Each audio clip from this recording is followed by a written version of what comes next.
पुस्तकाचं नाव आहे uncle Tom's cabin. आजपर्यंत प्रसिद्ध आहे. त्याची लेखिका, तिचं नाव हॅरिएट बीचर स्टोवे. हे नाव ऐकता ऐकता 2-3 गोष्टी लक्षात ठेवा. हॅरिएट बीचर स्टोवे म्हणजे ती माहेरची आहे हॅरिएट बीचर. तिचा ज्या दुसऱ्या ख्रिश्चन मिशनरी होता त्याच्याशी, एव्हॅन्जेलिकल क्वेकरपंथीय, त्याच्याशी विवाह झाला, तो म्हणजे स्टोवे, म्हणून तिचं नाव हॅरिएट बीचर स्टोवे. पण विवाहानंतर स्त्रीनी असं नाव लावणं हे 1840 मध्ये सुद्धा अमेरिकेत रूढ होतं. याचे जे सामाजिक अर्थ होतात तो आपापले लक्षात घ्या. तिचं नाव हॅरिएट बीचर स्टोवे, विवाहित स्त्री. तिचे वडील सुद्धा ख्रिश्चन मिशनरी होते. घरामधलं सगळं वातावरण धार्मिक. उत्तरेला नॉर्थ बॉस्टनच्या आसपास राहणारी. पतीचं घराणं सुद्धा सगळं. तिचे भाऊ ख्रिश्चन मिशनरी बिशप बनलेले होते. सर्व संस्कार एव्हॅन्जेलिकल ख्रिश्चॅनिटीचे. ती छोट्या छोट्या गोष्टी लिहायची. संसार, तिला मुलं बाळं झाली, विवाहित होती, गृहिणी होती, संसार सांभाळत होती. वेगवेगळ्या वृत्तपत्र, स्थानिक ठिकाणी छोट्या छोट्या गोष्टी लिहायची. तिची एक बहीण एक दिवशी गप्पा मारताना हॅरिएटला म्हणाली की मला लिहिता येत नाही, मला जर लिहिता येत असतं तर मी माझं सगळं कौशल्य हा गुलामीचा प्रश्न लोकांसमोर मांडायला वापरलं असतं. ते या हॅरिएट बीचर स्टोवेने डोक्यात ठेवलं. मग वर्षभर सिरीज चालू झाली. त्या वृत्तपत्राचा खप त्या वर्षात वाढला. पुढे ते पुस्तक झालं. पुस्तक छापल्यापासून 1840-42च्या वेळेचा आपण बोलतो. पुस्तक छापल्यापासून पहिल्या आठवड्यात 10,000 प्रती खपल्या 1840 साली. मराठीमध्ये आत्ता जरी पहिल्या आठवड्यात तर सोडाच, कुठल्याही पुस्तकाच्या 10,000 प्रती खपल्या तर लेखक आणि प्रकाशक दोघांनाही हर्षवायू होईल. पण त्यावेळेला हे अंकल टॉम्स केबिन हे पुस्तक पहिल्या आठवड्यात तर 10,000 गेलं. तिथपासूनच्या काही महिन्यांच्या मध्ये ते गेलं 3 लाख. लोकसंख्येशी जर एक्स्ट्रापोलेट केलं तर 1840 मध्ये एखादं पुस्तक 3 लाख जाणे म्हणजे आत्ताच्या भाषेमध्ये 3 मिलियन, 30 लाख जाणे, इतकं प्रचंड प्रमाणावर गेलं. नुसती संख्या महत्वाची नाहीये, ज्यांनी ते पुस्तक वाचलं आणि त्यामध्ये हा टॉम नावाचा काळा गुलाम, त्याची आणखी एक ब्लॅक म्हणजे ती वेगळी, तो सांगतोय शब्द 1 मिनिटात. तिचं नाव एलायजा ही गोरा पुरुष आणि ब्लॅक स्त्री हिच्या संबंधातून जन्माला आलेली मुलगी. तिला अमेरिकन संस्कृतीतला तत्कालीनचा शब्द होता म्युलॅटो, पण ती काळी, त्यामुळे म्युलॅटो म्हणजे हेलेबेरी. आत्ताची हेलेबेरी फरक एवढाच की हेलेबेरीची आई व्हाईट आहे आणि वडील ब्लॅक आहेत. ही एलायजा, तिचं आणि या टॉमचं एकूण शोषण, आयुष्याचे वाटोळ, दारिद्र्य भयानक, आणि त्याच्यात केंटकीच्या बाजारामध्ये झालेला विक्री व्यवहार टॉमचा. तो सहकुटुंब उभा आहे विक्रीला, पण विकत घेणारा मालक फक्त टॉमला विकत घेतो. या मालकाचं नाव आहे सॅम. तो मालक यांकी आहे, यांकी म्हणजे न्यूयॉर्क मधला. तो अतिशय लोभी आहे, टॉमला मारहाण करणारा आहे. तो विकत घेतो आणि तो सांगतो मी फक्त टॉमला विकत घेतलेलं आहे, फॅमिलीला नाही. त्या कादंबरीमध्ये टॉमची त्याच्या फॅमिलीशी होणारी ताटातूट किंवा एलायजाची आपल्या मुलाला वाचवण्यासाठी ओहायो नदी मध्ये बर्फ साचलेली ओहायो नदी पार करून आपल्या मुलाला वाचवण्यासाठी पळून जायचे प्रयत्न, याला दगडाला सुद्धा पाझर फुटेल असं कादंबरीतलं वर्णन. पण तो अंकल, घरामध्ये गुलामाचं स्थान काय असायचं, तो घराची काळजी घ्यायचा. अंकल टॉम, त्याची केबिन, हे शोषण हॅरिएट बीचर स्टोवेनी मांडलं. पुस्तक सोल्ड लाईक हॉट केक. फार भल्या निर्णयकर्त्यांपर्यंत ते पोचलं.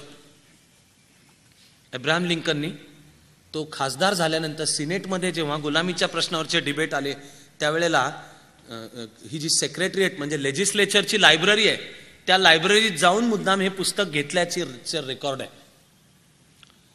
इलिनॉय राज्यामध्ये स्टीफन डिग्लस आणि अब्राहम लिंकनचे जे वाद झाले, डिबेट झाली, त्यामध्ये अभ्यासाकरता स्टीफन डग्लसने हे पुस्तक वाचल्याचे उल्लेख आहेत. इंग्लंडचा अमेरिकेतल्या गृहयुद्धाच्या काळातला पंतप्रधान, त्याचं नाव लॉर्ड पामर्स्टन, हा एव्हॅन्जेलिकल ख्रिश्चॅनिटीतलाच होता. यांनी लॉर्ड पामर्स्टननी मागून हे पुस्तक वाचलेलं होतं. त्याच्या मनावर प्रभाव होता. गृहयुद्ध जेव्हा चालू झालं तेव्हा इंग्लंड आणि फ्रान्सनी कोणाची बाजू घ्यायची, उत्तरेची का दक्षिणेची, असा जेव्हा प्रश्न उभा राहिला त्यावेळेला इंग्लंड आणि फ्रान्स गप्प बसण्याचं धोरण त्यांनी घेतलं की कोणाचीच नाही, हे त्यांचं अंतर्गत आहे, ते त्यांचं उद्यात. ते गप्प बसण्याचं जे निर्णय घेतला त्यामध्ये सिंहाचा वाटा अंकल टॉम्स केबिन हे पुस्तक पामर्स्टननी वाचलेलं होतं त्याचा आहे. तो मनाने वैयक्तिक पातळीला गुलामीचा विरोधक, त्यामुळे दक्षिण हे गुलामीचं समर्थन करतं म्हणून आपण दक्षिणेला बॅकिंग द्यायचं नाही. पण उत्तर 100 वर्ष होऊन गेली असली तरी इंग्लंडचा अजून राग गेलेला नव्हता की आमचे मूळ यांनी तोडलं, या वसाहती आमच्यापासून स्वतंत्र झाल्या, त्यामुळे आपसात लढून त्यांचं काय होत असेल तर होऊन जाऊ देत, आपल्याला काय घेणं देणं, पण निदान मध्ये नाही पडायचं. हे लॉर्ड पामर्स्टननी हे वाचून ठेवलेलं होतं, त्यामुळे झालं. मेक्सिको गिळंकृत करून झाला होता. एक एक राज्य ताब्यामध्ये घेताना, युनायटेड स्टेट्समध्ये सामील होताना त्याची घटनेने एक पद्धत आखून दिलेली होती. कुठल्याही राज्यामध्ये पश्चिमेकडे लोक जात असत, जमीन ताब्यात घेत असत. हे जे लुइझियाना पर्चेस, बरं का, मगाशी सांगितलेलं, फ्रान्सनी अमेरिकेला विकली. आता इतिहास सांगतो की फ्रान्सने अमेरिकेला जी जमीन विकली ती फ्रान्सच्या ताब्यातच नव्हती मुळात, म्हणजे हलवायच्या घरावर तुळशीपत्र. पण फ्रान्सनी ते आम्हाला विकली असं सांगून अमेरिकेने लुइझियाना पर्चेसच्या राज्यांच्या मध्ये प्रसाराला सुरुवात केली. तिथल्या ज्या इंडियन ट्राईब्स होत्या, वेगवेगळ्या ट्राईब्स, त्यांच्या कत्तली घडल्या, मारले गेले. त्यांना मलेरियाचे जंतू असलेली ब्लँकेट्स, मैत्रीचा करार केला आणि मग हे मलेरियाचे जंतू असलेली ब्लँकेट्स रेड इंडियन्सना द्यायचे. ती पांघरून यांना मलेरिया झाले, ते रोगाला टिकले नाहीत. नायनाट, पृथ्वीच्या पाठीवरून एक वंश, एक समाज, एका ज्यांच्या ताब्यातली जमीन त्यांचा सगळ्यांचा नायनाट आणि यांचा पश्चिमेकडे विस्तार. फ्री, मुक्त परवानगी होती की कोणीही पश्चिमेकडे आणखीन जा, वसवा, तुमची रांच किंवा मोठी मोठी शेतं स्थापन करा. एखाद्या विशिष्ट प्रदेशाची लोकसंख्या 60,000 झाली की त्या प्रदेशाने अर्ज करायचा संसदेकडे की आमच्या प्रदेशाची 60,000 झाली, आता आम्हाला सदस्य करून घ्या. आणि मग तो अर्ज करताना त्यांनी जे जॉईन व्हायचं ते त्यांनी गुलामीची प्रथा असलेलं राज्य म्हणून जॉईन व्हायचं का गुलामीची प्रथा नसलेलं राज्य म्हणून जॉईन व्हायचं, असं त्यांना चॉईस असायचा. आणि त्याला डिफायनिंग लाईन ही मेसन डिक्सन रेषा ही होती. मेसन डिक्सन रेषा असून जेव्हा मिझुरी कॉम्प्रोमाइज झाला आणि त्याच्या उत्तरेला आहे मिझुरी राज्य, ते मिझुरी लुइझियाना पर्चेसमधनं मिळालेलं होतं. पण सेनेटमधनं तुल्यबळता टिकावी. आधी होती 9 राज्य गुलामी आणि मुक्त, मग झाली 10, मग झाली 11. ती तशी टिकावी म्हणून एक मिझुरी घ्या, त्याला गुलामीला परवानगी द्या, पण मुक्तता असलेलं एक राज्य म्हणून मायनेमधनं आणखी एक छोटं राज्य वेगळं काढा आणि त्याला ते गुलामी मुक्त राज्य म्हणून. असे तारेवरच्या कसरती चालू होत्या, टाईट रोप वॉक. ते युनियन काही करून युनायटेड स्टेट्स एकत्र ठेवा, पण त्याच्यासाठी आवश्यकता असतील त्या तडजोडी तुम्ही करा. त्यामध्ये दक्षिण गुलामीची प्रथा रक्षण करता ती जबरदस्त निग्रह होता तिचा. आणि उत्तरेला एव्हॅन्जेलिकल ख्रिश्चॅनिटीच्या प्रचारामधून औद्योग विकास येत गेले, औद्योगिकरण होत गेलं, जगाशी व्यापार विनिमय वाढत गेला. त्यामुळे कारखान्यांमध्ये काम करायला उलट फ्रीमेसन म्हणजे मुक्त झालेले यांचीच आवश्यकता वाढत गेली. तशा संघर्षाला टोक यायला लागला. आक्रमकपणे अग्रहानी म्हणणारा उत्तरेचा ग्रुप की गुलामी वाईट आहे आणि दूर झाली पाहिजे, आणि आपल्या संस्कृतीचं ते मुख्य लक्षण ती असलीच पाहिजे, ते म्हणजे आमचं स्वातंत्र्य आहे असं म्हणणारी दक्षिण. मग 2-3 महत्वाचे फ्लॅश पॉइंट्स म्हणजे टक्कर ज्यातनं अटळ होऊन बसते असे येतात. त्याच्यामध्ये येतं, थोडी गुंतागुंत आहे, मला थोडीशी माफ करा, मी याच्यावर फार वेळ देणार नाहीये, पण ती समजल्याशिवाय पुढे गृहीतदाचं काही समजणार नाहीये. एका कायद्याचं नाव आहे, कॅन्सस नेब्रास्का ऍक्ट कायदा. लुइझियाना पर्चेस नंतर पश्चिमेकडच्या आणखीन जशी राज्य यायला लागली त्याच्यातली ही 2 राज्य आहेत, कॅन्सस आणि नेब्रास्का. दोन्ही 36-30च्या वर, मेसन डिक्सन लाईनच्या वर, त्यामुळे दोन्हींच्या मध्ये गुलामी नाही येणार. त्यामुळे सिनेटमधलं गुलामी मुक्त राज्य 2 वाढणार. आता काय करायचं? मग दक्षिणेला हे टेन्शन वाढेल, म्हणून मिझुरी कॉम्प्रोमाइजचं आणखी एक पुढचं पाऊल टाकायचं ठरलं. आणि म्हणे ते पुढचं पाऊल काय, तर ते विधेयक स्टीफन डग्लसनी मांडलं. स्टीफन डग्लस सेनेटर होता. स्टीफन डग्लसनी ते विधेयक मांडलं, त्याचं नाव आहे कॅन्सस नेब्रास्का आधी बिल, आणि ते संसदेमध्ये यथावकाश पुढे पास झालं. ते पास झालं तिथे खरं म्हणजे अमेरिकेच्या गृहयुद्धाची कायदेशीर ठिणगी पडते. स्टीफन डग्लसनी मांडलं की नेब्रास्का राज्याचे आपण 2 भाग करू, कॅन्सस राज्याचे 2 भाग करू, आणि मग संख्या अशी काही करू की ज्यामुळे उत्तरेला असून 2 राज्यांच्या मध्ये गुलामी मान्य केली जाईल. कॅन्सस नेब्रास्का बिल अमेरिकेच्या राजकारणात यायच्या आधीची 6-7 वर्ष लिंकन प्रॅक्टिकली राजकारणातून निवृत्त झालेला होता आणि गावाकडे जाऊन स्प्रिंगफील्ड, इलिनॉयची राजधानी, इलिनॉय मधलं मुख्य शहर शिकागो आहे, पण ते त्यावेळेला अजून उदयाला येत होतं. इलिनॉयची राजधानी, राज्याची राजधानी स्प्रिंगफील्ड आहे. स्प्रिंगफील्डला लिंकन वकिलीची प्रॅक्टिस करत होता आणि त्यांनी सोडून दिलेलं होतं. पण हे मिझुरी कॉम्प्रोमाइजचं जे पुढचं पाऊल पडलं कॅन्सस नेब्रास्का कायदा 1850, तेव्हा लिंकन राजकारणात परत आला. लिंकनने लिहिलेलं आहे की अपयश आणि पराभवाला खचून मी थांबलो होतो, पण पुन्हा ही जी तडजोड झाली हिने मला कळलं की अमेरिकेची एकात्मता धोक्यात आहे आणि मी अशा वेळेला गप्प बसू शकत नाही. त्यानंतर लिंकन परत राजकारणात आला, पण यथावकाश कॅन्सस नेब्रास्का कायदा पुढे संमत पण झाला. संमत झालेल्या कायद्यांच्या मध्ये आज वाचताना अभ्यास करताना माणुसकीच्या दृष्टिकोनातून धक्का बसावा असा एक कायदा होता, तो संमत पण झालेला होता. या कायद्याचं नाव आहे फ्युजिटिव्ह स्लेव्ह लॉ. तर दक्षिणेच्या राज्यातले जे गुलाम होते ह्यांचे संघर्ष, लढे चालू होते. अनेक जण आत्महत्या करायचे, लढायचे, काही जण मालकाला मारायचे. सुटका होण्यासाठी म्हणून ते ठरवायचे पळून जाऊ, उत्तरेला पळून जाऊ. मेसन डिक्सन लाईन क्रॉस केली की त्यांना वाटायचं आपण आता मुक्त झालो, आता कोणी आपल्याला पकडू शकत नाही. मग दक्षिणेकडचे मालक चिडले, त्यांनी माणसांचे पाठलाग करून त्यांना पकडायचा असं ठरवलं. पण त्याला कायद्याचं बळ नव्हतं. कायद्याचं बळ आलं ते म्हणजे हा फ्युजिटिव्ह स्लेव्ह लॉ. तो संमत झाला की एखाद्या मालकाचा एकदा का गुलाम कोणी झाला की त्या मालकाची त्या गुलामावर परमनंट पॉवर आहे. तो जर पळून जरी गेला तरी जिथे पळून जाईल तिथे पकडून आणण्याचा आम्हाला अधिकार आहे. नुसता पकडून आणण्याचा अधिकार आहे नाही, ज्या राज्यात पळून जाईल तिथल्यांचं सुद्धा काम आहे ते राज्य जरी गुलामी मुक्त असलं तरी त्या राज्याने हा जो पळून आलेला गुलाम त्याला पकडलं पाहिजे आणि मूळ मालकाच्या हवाली केलं पाहिजे. फ्युजिटिव्ह स्लेव्ह लॉ तो एका केसमुळे पूर्णपणे प्रकाशात आला. या केसचं नाव आहे Dred Scott affair. Dred Scott नावाचा एक काळा गुलाम, मूळ केंटकी राज्यातला. केंटकीमध्ये गुलामीला मान्यता होती. त्याचा जो मालक होता तो त्याला 1841-42 मध्ये त्याला घेऊन इलिनॉयमध्ये गेला. इलिनॉय गुलामी मुक्त राज्य होतं. इलिनॉयमध्ये तो 4-5 वर्ष राहिला. हा जो मूळ मालक होता त्यांनी इलिनॉयमधल्या एकाला आपला ड्रेड स्कॉटला विकलं. ते ज्याच्या मालकाकडे त्यांनी काम केलं 5-6 वर्ष आणि तो इलिनॉयमध्ये राहिला. व त्याला इलिनॉयमधली जी अबॉलिशनिस्ट चळवळ, तिच्या कार्यकर्त्यांनी ड्रेड स्कॉटला सांगितलं की तू आता गुलाम नाही आहेस. ठीक आहे की तू मूळ केंटकी राज्यातला आणि तुला ज्यांनी विकत घेतलेला होता, पण इलिनॉयमध्ये गुलामी नाही आहे आणि तुला कायदा तुझ्या बाजूने आहे, तर तू कोर्टात केस कर की मी मुक्त आहे. ड्रेड स्कॉटनी कोर्टात केस केली.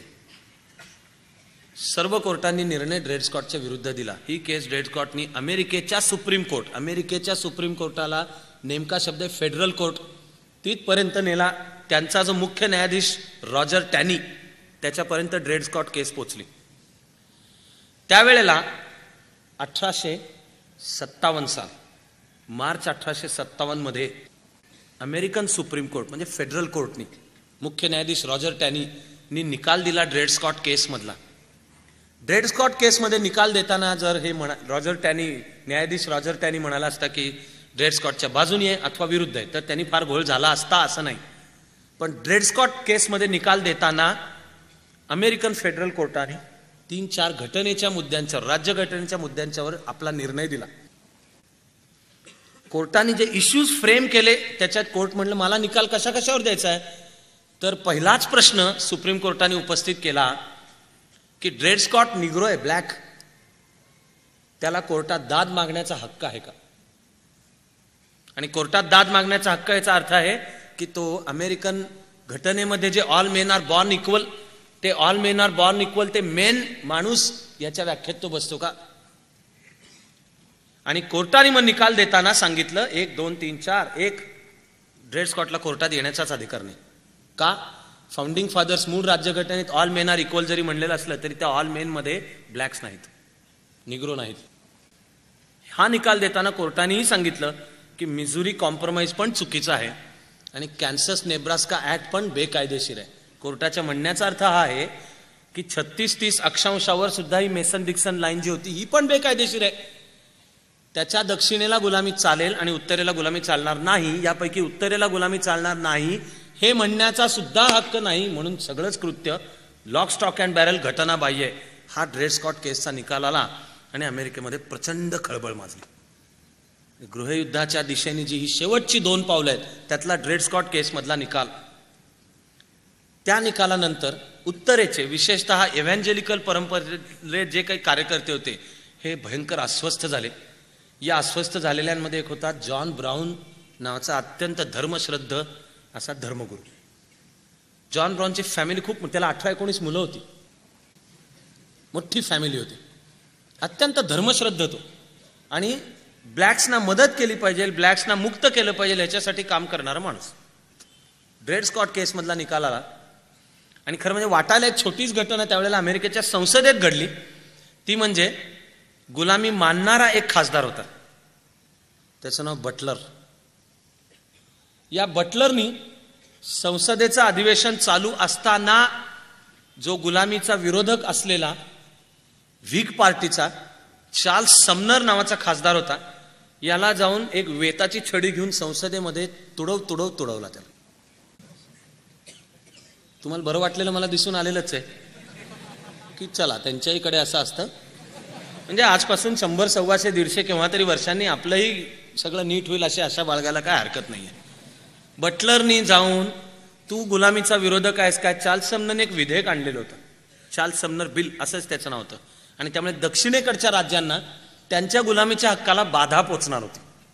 त्यामुळे हा खासदार बटलर, हा खासदार होता दक्षिणेकडचा, व्हर्जिनियातला होता, ह्यांनी जाऊन संसदेचं अधिवेशन चालू असताना त्यांनी जाऊन चार्ल्स समनरला तुडवला. किती मारला, जखमी आणि रक्तबंबाळ होऊन चार्ल्स समनर ते खासदाराचा जो बेंच असतो संसदेचा, त्या बेंचच्या खाली तो पडला, तिथे बेशुद्ध पडला. याच्याही बातम्या आल्या. आणि ड्रेड स्कॉट. यानंतर जॉन ब्राऊननी डोक्यात घेतलं की ही माणसं सांगून ऐकणारी नाहीत, गुलामीचा विरोधक, गुलामी गेली पाहिजे, हे ही माणसं सांगून ऐकणारी नाहीत, काय करायचं ते आपल्यालाच केलं पाहिजे. म्हणून जॉन ब्राऊननी ब्लॅक्सच्या मदतीने एक कट प्लॅन केला. तो कट होता हार्पर्स फेरी म्हणून ठिकाण आहे, हे पेन्सिल्व्हानियाच्या सीमेवर येतं, पेन्सिल्व्हानियाच्या पश्चिम सीमेवर, नदी काठावर. त्या हार्पर्स फेरी ही सीमारेषा होती, त्याच्या दक्षिणेला पुन्हा गुलामीची प्रथा मंजूर. त्यांनी अनेक ब्लॅक्सचे आधी पत्रव्यवहार केला, एक कट प्लॅन केला, आणि प्लॅन हा होता की तिथे छापा घालायचा, ताब्यात घ्यायची, तिथल्या सगळ्या गुलामांना मुक्त करायचं. जॉन ब्राऊन ज्या वेळेला आपल्या मुलांना घेऊन निघाला, हातात बंदुका वगैरे घेऊन, आणि त्याला अपेक्षा होती की ठरलेल्या योजनेनुसार रात्रीच्या वेळी आपल्याला काही ब्लॅक्स येऊन मिळणार आहेत, ते लढणार आहेत, ते प्रत्यक्षात आलेच नाहीत. जॉन ब्राऊनने हार्पर्स फेरीच्या ठिकाणी छापा घातला, ती जागा ताब्यात घेतली, एक छोटं बेट होतं, ताब्यात घेतलं, तिथले जे गोरे होते त्यांना मारून टाकलं त्यांना, आणि गुलामीची मुक्ती तिथून त्यांनी जाहीर केली. दक्षिणेकडनं सेना आली, हार्पर्स फेरीला वेढा घातला. काही दिवस ही लढाई चालली, ती लढवली जॉन ब्राऊननी, पण त्याच्यामध्ये जॉन ब्राऊनची मुलं मारली गेली. जे 17-18 त्याचे सहकारी होते सगळे गोरे, सगळे मारले गेले, आणि फायनली शस्त्रास्त्र संपली, बंदुका, पिस्तूल म्हणजे गोळ्या संपल्या, ॲम्युनिशन संपलं, लढताच येत नाही, म्हणून जॉन ब्राऊनला शस्त्र खाली टाकावं लागलं. जॉन ब्राऊन पकडला गेला, आणि व्हर्जिनियाच्या कोर्टामध्ये जॉन ब्राऊनवर केस झाली. अपेक्षित होतं त्याप्रमाणे जॉन ब्राऊनला फाशीची शिक्षा देण्यात आली, पण केस चालू असताना जे कामकाजाचे सगळे रिपोर्ट्स पेपर्समध्ये येत होते, नॉर्थच्या, उत्तरेच्या सुद्धा पेपर्समध्ये, तिथे जॉन ब्राऊनचं वागणं होतं ते धीरोदात्त होतं. त्याला माहित होतं आपण मरणार आहोत, तरी सुद्धा तो त्या मरणाला सामोरा जात होता. घटना 1857 मधली जॉन ब्राऊन अफेअर सुद्धा, फायनली त्याला 1860 मध्ये फाशी लटकवलंय. फासावर जाताना सुद्धा जॉन ब्राऊन शांतपणे वधस्तंभाकडे आपल्या पावलाने चालत गेलाय. त्यांनी मरताना एक 4-5 ओळींचं भाषण केलं, ते दुसऱ्या दिवशीच्या पेपर्समध्ये छापून आलं. जॉन ब्राऊन सांगतो की मला बायबलनी शिकवलंय माणसात समता आहे. बायबलचं एक तत्व आहे, त्याचं मूळ वाक्य आहे, do unto others what you want done unto you. दुसऱ्यांशी कसे वागा, तर तुमच्याशी त्यांनी जसं वागावं अशी अपेक्षा आहे तसे वागा. जॉन ब्राऊन म्हणतो की मला कोणी गुलाम करावं अशी माझी इच्छा नाही, त्यामुळे दुसऱ्याची गुलामी पण मला मंजूर नाही. तुम्ही मला फासावर लटकवता आहात तर मी जीसस ख्राइस्टच्या परंपरेमध्ये जाऊन बसतोय म्हणून खुशाल नाही. तो शांतपणे फासावर गेला. त्याचा अमेरिकेवर, विशेषतः उत्तर आणि त्यातले राजकीय पुढाऱ्यांच्या सुद्धा मनावर सखोल परिणाम झाला. हे चित्र बदलण्यासाठी आपल्याला काम करायला हवंय, आणि त्यासाठी आपल्याला युद्ध करावं लागलं तरी चालेल. हे वातावरण तयार होत असताना लिंकननी 1856 साली खासदारकीची निवडणूक लढवली, सेनेटर. ती लढवली व्हिग पक्षाच्या तिकिटावर. हा व्हिग पक्ष 1856 मध्ये नावापुरता शिल्लक राहिलेला होता, कारण कॅन्सास नेब्रास्का बिल 1854 मध्ये मंजूर झालं. ते मंजूर झाल्यामुळे खरं म्हणजे व्हिग पक्ष फुटला, व्हिग पक्ष कोलमडलाच. आणि एक गट त्याचा जो स्थापन झाला त्याच्यात अब्राहम लिंकनचा पुढाकार होता. त्यांनी आपल्याला नाव आधी युनियन पार्टी, आणि त्यांचं मूळ नाव पडलं रिपब्लिकन. इथपासून पुढे अमेरिकेच्या राजकारणात आजपर्यंत जो रिपब्लिकन पक्ष म्हणून ओळखला जातो तो म्हणजे तो कॅन्सस नेब्रास्का बिल नंतर फुटून व्हीग पक्ष फुटून निघालेली रिपब्लिकन पक्ष. लिंकनने 1856ची निवडणूक, अजून रिपब्लिकन पक्ष हा शब्द नाहीये पण व्हीग पार्टीच्याही तिकिटावर नाही, त्यांनी ती लढवली निवडणूक. त्याचा मुख्य विरोधक होता डेमोक्रॅटिक पक्षाच्या तिकिटावर निवडणूक लढवणारा स्टीफन डग्लस. सगळ्या इलिनॉयला माहिती होतं की ॲबे लिंकन जिंकून येऊ शकत नाही. पण 1856 मधल्या या निवडणुकीमध्ये जे समक्ष एकत्र वाद झाले त्याच्यामध्ये लिंकन क्रमाक्रमाने सातत्याने आपली मुख्य एकच बाजू मांडत होता. ती बाजू म्हणजे एकाच वेळी देशाचं अखंडत्व आणि गुलामीच्या प्रथेला विरोध. आणि मग मिझोरी तडजोड, कॅन्सास नेब्रास्का बिल, पुढे ड्रेड स्कॉट प्रकरण, पुढे द्वैवार्षिक निवडणूक होते 1858. या सगळ्या निवडणुका लिंकन हारलेला आहे बरं का, पण तो सांगून हारलेला आहे की समाजासमोर हे मुद्दे मांडल्यामुळे मी जर हारणार असेल तर मला हारलेलं चालेल, पण मला हे मुद्दे मांडायचे. अलीकडच्या ह्याच्या 2 निवडणुका लिंकन हारला, पण हारला असला तरी त्याचा परिणाम हा झाला की देशाच्या राजकारणात क्रमाक्रमाने लिंकनचं नाव पुढे गेलं. स्टीफन डग्लस तर अमेरिकाभर आधी प्रसिद्ध होताच. त्यामुळे 1860 सालची जी प्रेसिडेंटची इलेक्शन, त्यावेळेला आता रिपब्लिकन पक्षाच्या तिकिटावर निवडणूक कोणी लढवायची असा मुद्दा आला, तेव्हा रिपब्लिकन पक्षाच्या ज्या 14 जणांची नावं घेण्यात आली त्यात लिंकनचं नाव होतं, चौथं होतं, लास्ट होतं. पार्टीच्या अंतर्गत ज्या आधी निवडणुका चालू होतात त्याच्यात कोणाला चुकूनही वाटलेलं नव्हतं, डोळे मिटून सुद्धा, वाईल्ड स्वप्नात सुद्धा, की लिंकनला पार्टीची कॅन्डिडेचर मिळेल, पुढे निवडून येणं तर आणखीन वेगळं. सगळ्यांची अपेक्षा होती त्यावेळेचा न्यूयॉर्कचा गव्हर्नर विल्यम एच सीवॉर्ड याला मिळेल, किंवा दुसरा होता हॅनिबाल हॅमलिन, आणखीन कोणीतरी एक होता. आणि सगळ्यात महत्वाचं ह्या सीवॉर्डच्या बरोबरीने नाव होतं, तो सैन्याचा खरं म्हणजे सेनापती होता, तो होता फ्रीमॉन्ट. ह्याच्या नावाने कॅलिफोर्नियामध्ये गाव वसवलेलं आहे, म्हणजे गावाला फ्रीमॉन्टचं नाव दिलेलं आहे. फ्रीमॉन्टची रिपब्लिकन पार्टीच्या अंतर्गत तिकिटासाठी निवडणूक लढवतानाच घोषणा होती, free slaves, free United states, Fremont. आणि सगळ्यांना अपेक्षा होती की रिपब्लिकन पार्टीचे जे सदस्य आहेत ते फ्रीमॉन्टलाच अधिक तिकीटं देतील. प्रायमरीज म्हणतात, अंतर्गत ज्या झाल्या त्या प्रायमरीजमध्ये निवडून यायला रिपब्लिकन पार्टीचा नियम होता, निम्म्याहून जास्ती मतं पाहिजेत. ती फ्रीमॉन्टलाही मिळाली नाहीत, सीवर्डलाही मिळाली नाहीत. पहिली राऊंड होताना लिंकन नंबर 4 वर होता. लिंकननी त्याच्याकरता काम करणारे जे होते त्यांना सांगून ठेवलेलं होतं की कोणाशीही कसलीही तडजोड करू नका, कोणाशीही काही शब्द देऊ नका. पण या चौघातलं एक जण, ज्याचं नाव मी विसरतोय, का विसरतोय 1 मिनिटात तुमच्या लक्षात येईलच. लिंकनच्या माणसांनी त्याला जाऊन भेटले. ते म्हणाले, नाहीतरी तू नंबर 3 वर आहेस, तू निवडून तर येणार नाहीच आहेस. त्यांनी याला शब्द दिला की लिंकनला तिकीट मिळालं आणि इन्सिडेंटली निवडून आला तर लिंकनच्या मंत्रिमंडळात तुला अर्थमंत्री करतो, पण तुझी जी मतं आहेत ती लिंकनला दे. ते त्यांनी ऐकलं. त्यामुळे जी पुढची राऊंड झाली त्याच्यामध्ये खाटकन सीवॉर्ड आणि फ्रीमॉन्टला मागे टाकून लिंकन नंबर 1 वर गेला. रिपब्लिकन पक्षाचं त्याला तिकीट मिळालं. ते मिळताना आधी त्याला माहिती नव्हतं. निवडणूक झाली, लिंकन निवडून आला, ते 1 मिनिटात आपण पाहतो. लिंकनला मग त्याच्या सहकाऱ्यांनी सांगितलं की आम्ही हा शब्द त्याला दिलेला होता. त्यामुळे पहिल्या मंत्रिमंडळामध्ये लिंकनचा अर्थमंत्री हा माणूस होता. तो भ्रष्ट होता आणि लिंकननी वाट पाहून त्याच्या भ्रष्टाचाराचे पुरावे शोधले आणि एक मंत्रिमंडळ फॉर्म झाल्यापासून 6 महिन्यामध्ये लिंकननी त्याला मंत्रिमंडळातून डच्चू दिला, काढून टाकलं. आत्ता काढतो, नंतर घेतो, राज्यामध्ये तुमचा उपमुख्यमंत्री करा, मग इथे घेतो वगैरे, नथिंग डुईंग. हा भ्रष्टाचार ह्याला घ्यायचा नाही, इलाज नाहीये. ती करावी लागली त्यावेळी तडजोड, म्हणून ठेवला, घेतला मंत्रिमंडळात. 6 महिन्यामध्ये त्यांनी त्याला मंत्रिमंडळातून काढून टाकलं. 1860ची प्रेसिडेन्शियल इलेक्शन आजपर्यंत मानलं जातं की चमत्कार आहे. लिंकन निवडून येईल असं स्वतः लिंकनला नाही, मेरी लिंकनला वाटलेलं नसेल तर गोष्ट वेगळी, ती प्रचारात यायची पण नाही लिंकनच्या बरोबर. पण रिपब्लिकन पार्टीला सुद्धा वाटलेलं नव्हतं. मग लिंकन निवडून का आला तर अमेरिकेत असलेली फाटाफूट जी होती त्यामुळेच निवडून आला. राष्ट्रपतीची जी निवडणूक आहे ती अमेरिकेची पद्धत एक वेगळी आहे, ड्युअल वेगळी आहे पद्धत. आधी पॉप्युलर वोट, लोक मतदान करतात. मग त्या राज्यामध्ये ज्या उमेदवाराला बहुसंख्या आहे त्या राज्याची सर्व इलेक्टोरल व्होट्स त्या एकाच मतदाराला जातात.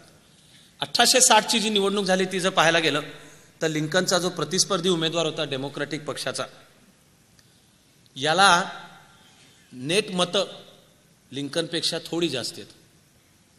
लिंकनला एकूण मतांच्या पर्सेंटेजमध्ये पाहायला गेलात तर 40% मत आहेत, ती 50% पण नाहीत, 40% मतं आहेत.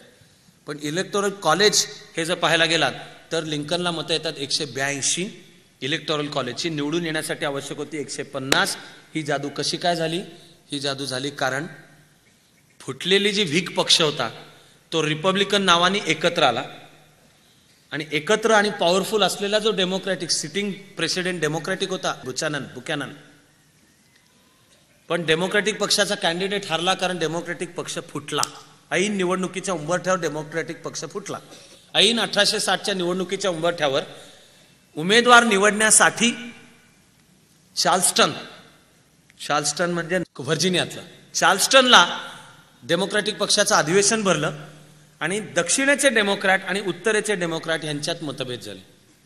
दक्षिणेचे डेमोक्रॅटने आग्रह धरला की निसंशयरित्या गुलामी प्रथेचं समर्थन करणारा उमेदवार पाहिजे. उत्तरेचे डेमोक्रॅट्स म्हणजे स्टीफन डगलस त्यांनी सांगितलं की तुम्हाला आमच्याबद्दल तुमचा गैरसमज होतोय. एक, आम्ही खरेदी विक्रीला आम्ही अवेलेबल पण नाही आहोत आणि आम्ही गुलामी प्रथेचे समर्थक आहोत असं तुम्ही समजू नका. आम्ही दक्षिणेच्या स्वायत्ततेचे समर्थक आहोत. या मुद्द्यावर चार्ल्स्टन या ठिकाणी डेमोक्रॅटिक पक्ष फुटला. दक्षिणेने वेगळे उमेदवार दिले. त्याच्यात एक बेकनरिच म्हणून आहे, अलेक्झांडर स्टीफन्स म्हणून आहे. उत्तरेच्या डेमोक्रॅटिक पक्षाच्या तिकिटावर निवडणूक लढवली स्टीफन डगलसने. याचा अर्थ डेमोक्रॅटिक वोट्स फुटली, रिपब्लिकन वोट्स एकत्र राहिली. अब्राहम लिंकन निवडून आला. निवडून येताना निवडणुकीच्या प्रचार सभांमध्ये अब्राहम लिंकननी जे मुद्दे मांडले होते त्यातलं एक भाषण आजपर्यंत अजरामर भाषण समजलं जातं. त्या भाषणाची स्टार्टच लिंकन सभेत उभं राहून सांगतोय, अ house divided against itself cannot stand. स्वतः विरुद्ध फुटलेलं घर उभं नाही राहू शकत. हे मूळ बायबलमधलं वाक्य आहे. काहीतरी गॉस्पेल, सेंट मार्कचं गॉस्पेल यातलं मूळ वाक्य त्यांनी लिंकन सुरुवात करते की America is a house divided against itself. एक तर सगळ्या अमेरिकेमध्ये गुलामी प्रथा लागू होईल किंवा सगळ्या अमेरिकेतून गुलामी प्रथा जाईल. हे होताना लिंकन सांगतो की मी गुलामी प्रथा जावी या बाजूचा आहे, पण राष्ट्राध्यक्ष झालो तर माझं मुख्य काम देशाचे अखंडत्व एकात्मता टिकवणे हेच राहील. लिंकननी हे मांडल्यामुळे डेमोक्रॅट्सनी प्रचार चालू केला की लिंकन सिव्हिल वॉरची भाषा बोलतोय, युद्ध करावं लागेल. आजपर्यंत अमेरिकेच्या इतिहासातले अनेक इतिहासकार सांगतात की सिव्हिल वॉर लिंकनमुळे झालं. मला वाटत राहतं की भारत फुटला, फाळणी झाली आणि मुसलमानांनी वेगळं राष्ट्र मागितलं कारण सावरकर म्हणत होते की मुसलमान वेगळं राष्ट्र मागतील, वेळेत सावध व्हा. त्याच्यासारखं झालं हे म्हणणं. देशाला वेळेत धोक्याचा इशारा देणे की वेळेत सावध झाला नाहीत आणि देशाचं अखंडत्व टिकलं पाहिजे. भारत आणि अमेरिकेतला असलाच तर फरक काय आहे ते म्हणजे सावरकरांना गल्लीमध्ये उरलेले दिवस काढावे लागले, तुटत गेले, समाजात एकटे पडले. आजपर्यंत त्यांचा त्याग, त्यांची विज्ञाननिष्ठा काही असो, अंदमानला चालत नाही त्यांच्या नावाची वचनं असलेली. पण ज्यांनी अमेरिकेला जाणीव करून दिली की देशाची अखंडता टिकलीच पाहिजे, आवश्यक तो रक्तपात झाला तरी चालेल, कारण मी जी घटनात्मक प्रतिज्ञा घेणार आहे ती देश एक राहिला पाहिजे याकरता घेणार आहे आणि अ house divided against itself cannot stand, तो राष्ट्रपती म्हणून निवडून आला. तो निवडून आला.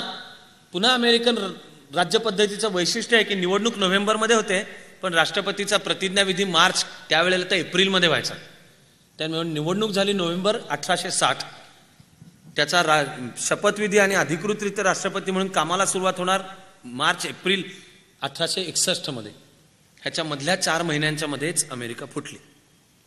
कारण दक्षिणेकडची जी राज्य, मुख्यतः 7 राज्य, विशेषतः साऊथ कॅरोलिना, टेक्सास वगैरे 7 राज्य, फ्लोरिडा, जॉर्जिया, अलाबामा, मिसिसिपी, या राज्यांच्या वतीने त्या राज्याचे सुद्धा, पण यांचा मुख्य नेता जेफरसन डेव्हिस हे सांगत होते की लिंकन जर निवडून आला तर आम्ही अमेरिकेपासून फुटून निघणार आहोत. नोव्हेंबरमध्ये लिंकन निवडून आला.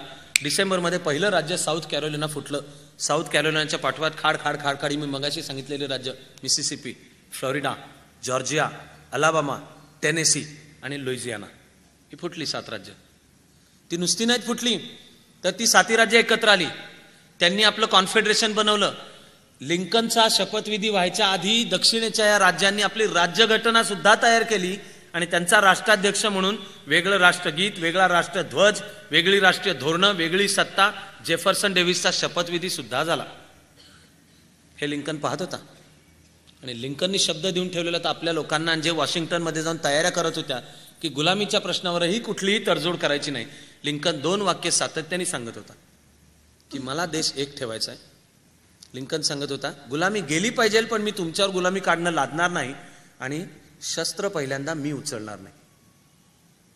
असं असून दक्षिणेच्या 4 राज्यांच्या मध्ये मात्र फुटून निघण्याचं स्पिरिट वाढत गेलं. त्यांच्या नेत्यांना वाटत होतं की हे उत्तरेचे म्हणजे त्यांचं नाव यांकीज, हे काय लढतायत, यांकीज लढूच शकत नाहीत, त्यामुळे आपल्यालाच लढायचं आहे, कारण योद्धे मुख्यतः आपण आहोत. युद्धाची धमकी दिली की ते गप्प बसतील, डायरेक्ट ॲक्शन डे म्हणतील, जाऊ द्या, तुम्हाला राहायचं नसेल तर काय करायचंय. राष्ट्राध्यक्षा नात्याने बुकॅननच्या समोर प्रश्न आला की ही 7 राज्य फुटून निघाली म्हणतात, राज्यांना फुटून निघण्याचा हक्क आहे का नाही. राष्ट्राध्यक्षा नात्याने बुकॅनन म्हणाला, प्रेसिडेंट बुकॅनन, की घटनेमध्ये फुटून निघण्याचा हक्क कदाचित नसेलही, पण कोणी जर म्हणत असेल की आम्हाला तुमच्याबरोबर राहायचं नाही तर आपण कशी काय त्यांना सक्ती करणार. त्यांनी 3-3.5 महिने शेवटचे शांत काढले. त्या 3-3.5 महिन्यातच संकट वाढत गेलं, कारण या चार्ल्स्टनच्या जवळ समुद्रकाठाला एक छोटा किल्ला होता, त्याचं नाव फोर्ट समटर. या फोर्ट समटरवर अमेरिकन सैन्याचा जो अधिकारी आहे कॅप्टन अँडरसन च्या ताब्यात होता. तो म्हणजे वॉशिंग्टनचं सरकार ह्याच्या ताब्यात होता, पण ते चार्ल्स्टनच्या जवळ होतं आणि दक्षिणेला ते ताब्यात घ्यायचं होतं. त्यांनी सांगणं चालू केलं की आम्हाला फोर्ट समटर खाली करून द्या. फोर्ट समटर मधला हा जो अँडरसन आहे तो सातत्याने बुकॅननला सांगत होता की मला रसद पाठव. आणि प्रेसिडेंट बुकॅनन जो निवडून न आलेला, त्यांनी निवडणूकच लढवलेली नव्हती, डेमोक्रॅटिक कॅन्डिडेट हारलेला, त्याला माहिती होतं माझे शेवटचे 2.5-3 महिन्यात कुठं वाईटपणा घ्या, त्यामुळे रसद कशाला पाठवा. तो फोर्ट समटरला रसद पाठवतच नव्हता. लिंकनचा शपथविधी मार्चमध्ये झाल्या क्षणी त्याच्या टेबलवर पहिलं समोर जे पत्र होतं ते पत्र होतं की समटरच्या किल्ल्याला रसद पाठवायची का नाही पाठवायची. लिंकनने आपल्या सेनापतींना बोलवलं आणि आपल्या मंत्रिमंडळाबरोबर चर्चा केली. त्याच्या मंत्रिमंडळात हा विल्यम एच सिवार्ड पण होता, अन्य जण होते. काय करायचं. बाकीच्यांनी सांगितलं सबुरीने घ्या. रसद पाठवणे या कृतीचा सुद्धा अर्थ होतो की युद्ध आपण चालू करतो. मग लिंकननी जाहीर केलं की समटरच्या किल्ल्याला मी शस्त्रास्त्र दारूगोळा पाठवणार नाहीये, आपण आपलं आपसातलं काय ते बोलून ठरवू, पण शेवटी समटरच्या किल्ल्यामध्ये ते अमेरिकन आहेत हे लक्षात घ्या, त्यांना रसद पोचली नाही अन्नधान्य तर ते भुकेने मरतील, माझं काम त्यांना ती रसद पोचणे, मी तेवढीच रसद पुरवतोय. म्हणून त्यांनी अत्यंत वृद्ध असलेला अमेरिकेचा सरसेनापती जनरल विनफिल्ड स्कॉट याच्याशी विचारविनिमय करून एक जहाज तयार केलं की त्या जहाजांच्या मधनं फक्त अन्नधान्याची रसद पाठवतो. पण ते जहाज हे समटरच्या किल्ल्याला लागून जो समुद्र आहे खाडी तिथे यायच्या आत दक्षिणेने समटरच्या किल्ल्यावर तोफा डागल्याच. ही तारीख 12 एप्रिल 1861 आहे. जर यादवी युद्ध सुरू कधी झालं असं मोजायचं झालं तर सर्वसाधारणपणे बहुसंख्य जण मानतात आणि कबूल सांग की ही तारीख यादवी युद्ध चालू झालं 12 एप्रिल 1861. दक्षिणेमध्ये एक प्रचंड चैतन्याचं आनंदाचं वातावरण होतं की झालं युद्ध चालू आता. आणि दक्षिणेचे सेनापती सुद्धा सांगत होते की फार लढाई होणार नाहीये, खरंच युद्ध करावं लागतं, हे संपल्यानंतर जे यांकीज आहेत त्यांच्यात लढाईची कुवत नाही, हे आईश आरामी आणि हे फक्त व्यापारी वर्ग आहे का, योद्धा आहेत काय, हे शरणागती पत्करून मोकळे होणार आहेत. या युद्धामध्ये रक्त किती सांडेल. दक्षिणेच्या सेनापतीच्या तोंडचं एक वाक्य इतिहासाने नोंदवलंय की it will not even fill a ladies thimble. Ladies thimble म्हणजे असा एक छोटा ग्लास ज्याच्यातनं स्त्रिया पाणी अथवा जे काही त्यांची वाईन इत्यादी पीत असतील ते, असा छोटा ग्लास. तर या युद्धात रक्त किती सांडेल, हे it will not even fill a ladies thimble, इतकं सुद्धा रक्त सांडणार नाही. त्यामुळे आपलं युद्ध चालू करायचं आपण. 12 एप्रिल 1861 ला अमेरिकन गृहयुद्ध प्रत्यक्ष चालू झालं आणि लिंकननी त्याच्याकडे जी संसद होती त्याच्यासमोर मागणी केली की मला सैन्य उभं करायला परवानगी द्या. किती सैन्य उभं करायला परवानगी द्या. 1861 मध्ये अमेरिकेचं एकत्रित लष्कर होतं 16,000 आणि लिंकन आता परवानगी मागतोय की मला 70,000 लष्कर उभं करायला परवानगी द्या. उत्तरेने अर्थातच ती परवानगी दिली. उत्तरेचे रिसोर्सेस प्रचंड होते.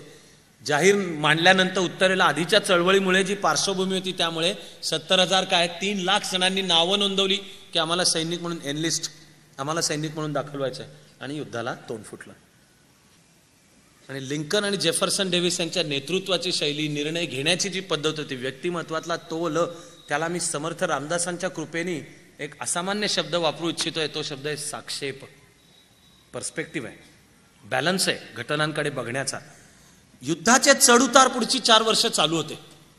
युद्धाचा चढउतार 4 टप्प्यांमध्ये समजावून घेता येईल. पहिला टप्पा आहे जिथे दक्षिणेचा विजय होतोय. पण दक्षिणेचा विजय होत होत एक वेळ अशी आली की दक्षिणेचं सैन्य वॉशिंग्टनच्या सीमेवर आलं आणि ते तिथेच थांबलं.